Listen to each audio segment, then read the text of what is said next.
Moving to another former premier, Mark McGowan is on his 5th job after retiring. The man that led most of the world with regards to lockdowns. He was one of the first and was hailed by a number of countries, including, I do believe, Tucker Carlson for his early lockdown as well, before Tucker Carlson realised what was going on. So he's taken up another job with regards to an energy company, which is quite interesting, obviously being a heavy industry state. I haven't sent this round to you guys because it's literally dropped. It's not a Ukrainian company, no. I guess this is a wider question without, obviously you guys hadn't looked through this yet, this just came out now. Is there a problem with regards to people moving from the public sector to the private sector and then leveraging their connections to get things done? And, you know, I mean, Jeff, I guess this is probably for you as well. Look, I think I never got any cushy jobs like that, let me tell you. At all. Yeah. In fact, I've worked for myself most of my life. But I think you build up through your life networks. And I think sometimes you call on those networks. You just do. Why would I, if I knew a mechanic who I knew did a good job, why wouldn't I ring him instead of going to somebody else? Or if I needed help on something, why wouldn't I go to a person that I know? So as much as it... Can I give you an example? Because I think specifics, when it's specific. So ScoMo, he negotiates the AUKUS agreement and then he gets a job with one of the UK entities that are doing that. I mean, that sort of thing. This is worse in America, by the way. It icks me. Yeah. It icks me. But at the same time, we were talking about before about if you bring a law in, where does that stop? You know, can I not talk to anyone that I knew in Parliament or anyone I knew before Parliament? Yeah. So as much as that feeling of, I don't like that, jobs for the boys, well... Yeah, it's a hard thing. How do you codify it? I mean, you can think that something should be illegal, but then you have to write a law that applies to this, specific situation you're trying to deal with, and not be overly broad or capture things that it shouldn't. But the revolving door is clearly a problem. I mean, if you sell out your own people, you can land a cushy job right afterwards. If you're, inside the narrative of, in terms of, I mean, it could be in any industry. You're good, and it also happens not just with the politicians, but with the regulators. The FDA. It's called regulatory capture. Is the term for it. The revolving door. It's much cheaper for any large company to pay off a regulator than it is to make your product 10% better. You know what I mean? So if your regulator or your politician is for sale, that is the cheapest ROI. That is the cheapest return on investment you can get, as long as there isn't something that stands in the way. I think what you were saying, Joel, with if there's been a big contract signed, then you leave and you're instrumental in it, and then you leave and go join an associate or that group, I think that's clearly something's, you've used public money and bought yourself a job a good job in the future. But I was talking more on that networking side of things. Where do you draw the line? You've built up people, you've built up contacts, you've met them at meetings. Well, I think while you're in government, like if you can't buy someone a mug, right? But once they leave the government, and sometimes there's cooling off periods. Excuse me, like could be 6 months or whatever else. But sometimes that's worth the wait. So there's some people, if I may say, were saying that I was talking to one guy the other day, my uncle. He was basically making the point that, look, Joel, maybe it needs to be a bit more like Singapore. What is Singapore? 8-10 years. There was a guy that brought that in and said, look, I can get the country back on track, but I need time. This is my vision. If you commit to that, that's what I'll do. And he did that.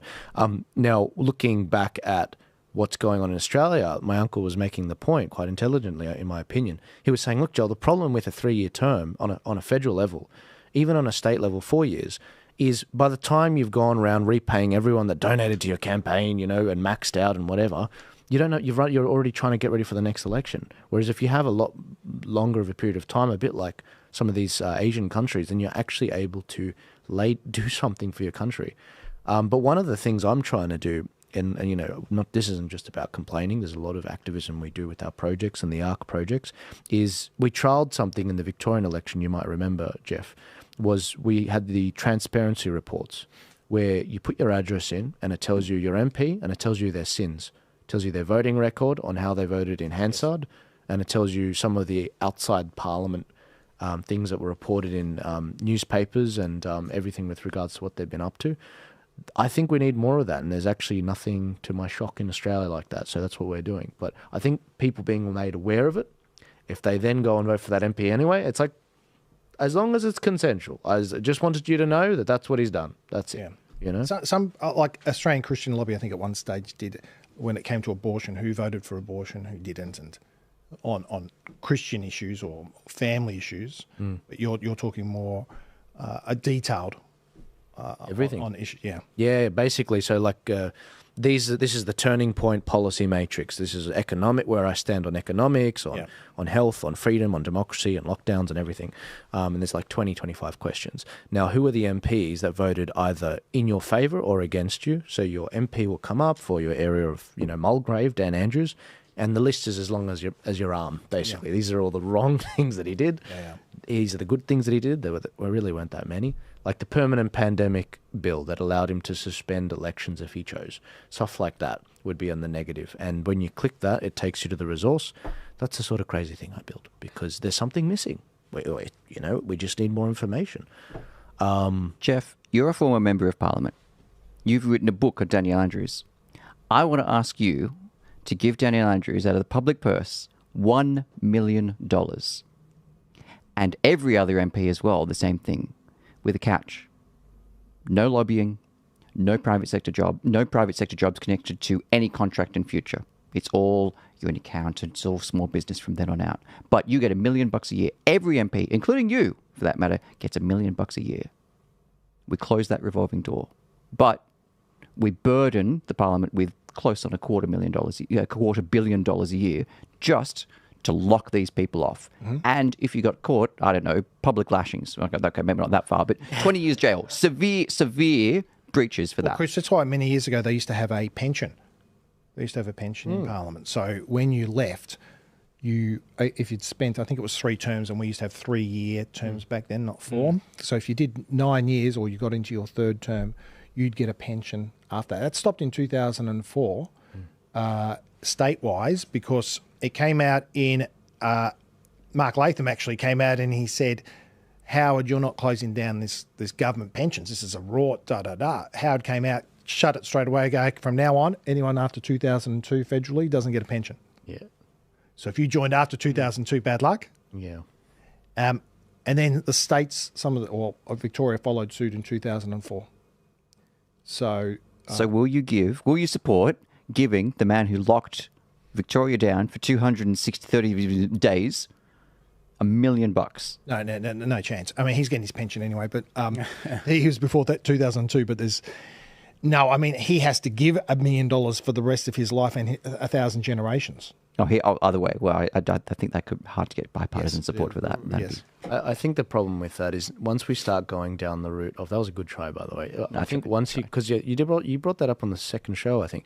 When you start going down that route... Did you get a good answer?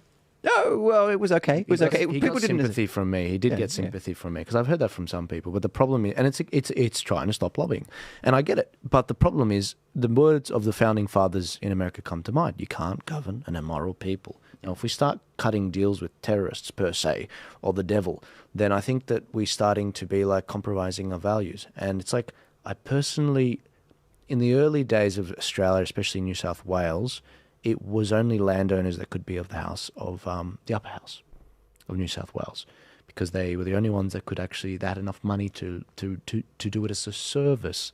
They weren't getting money out of it. It was as a service to the country. And I do believe there were 12-year terms for the upper house of New South Wales, not 8-year, which is what we have now. I'll keep going beyond that. Rhodesia was not segregationist. You could be a member of Parliament, vote, black, white, coloured, whatever it was. It was not racist in its way. You just needed to own land. So it wasn't discriminatory in that way. Despite the view of it as a racist country, it wasn't. South Africa went down a much more racist, we're going to put a pencil through your hair and see if it can fall out and what have you. So there is something to it. There is something to there is something to it in the colourblind, you have a stake in the future. JD Vance's view is, do you have kids? Yeah. Do you have kids? You've got skin in the game now. Right. There's got to be something that filters out the suicidal element of societies, which will always be there. We try and look at the left, the Victorian socialists, and that, and like, oh, they're suicidal. That will always exist. but how do you not end up setting up or kind of going down very violent paths? There was a interesting video which I was looking at. Don't bring it up just yet, Rami. But Rami sent me a fascinating video on Vietnam and what they were doing over there. I don't have it in front of me, but the essentially the video was saying that, look, you're not allowed to actually own land here if you're not married and a part of, we fought against communism, we fought against this, we fought against that. Like, we have built and spilt blood over this land, and you can't just come in here and take it. And I was like, that's Pauline Hanson in a Vietnamese, skin. I was like, and that's right.